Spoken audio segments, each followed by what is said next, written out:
더불어민주당 이재명 대선 후보는 오늘 중소기업 공약 발표와 함께 민생, 개혁 입법 상황을 점검하는 등 정책 행보에 집중하고 있습니다.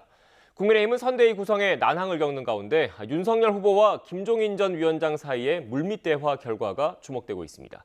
국회 취재기자 연결하겠습니다. 김태민 기자. 네, 국회입니다. 네, 이재명 후보는 어제에 이어서 오늘 또 정책 행보에 집중하는 것 같습니다.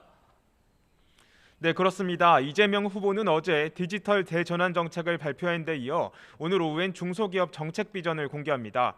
앞서 자신의 1호 공약으로 공정 성장을 여러 차례 강조해온 만큼 대기업과 중소기업 간 격차 해소와 공정한 경쟁 환경을 마련하기 위한 방안을 내놓을 것으로 보입니다.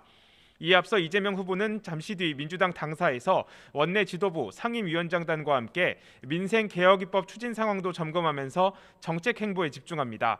이 자리에서 민주당이 추진하는 민생 개혁 법안들의 진행 상황을 보고받고 대선 후보로서 의견을 전달할 예정인데, 앞서 이재명표 민생 정책이었던 전국민 지원금이 정부와 야당의 반대 속에 한 차례 처리된 만큼 다른 민생 개혁 입법의 성과를 강조할 것으로 보입니다.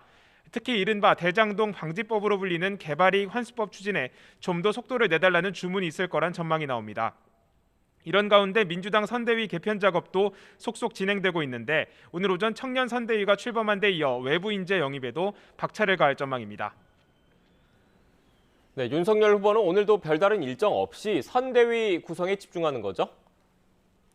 네, 그렇습니다. 김종인 전 비대위원장이 사실상 선대위 합류 거부를 선언하면서 국민의힘 선대위 구성은 안개 속에 빠진 상황입니다.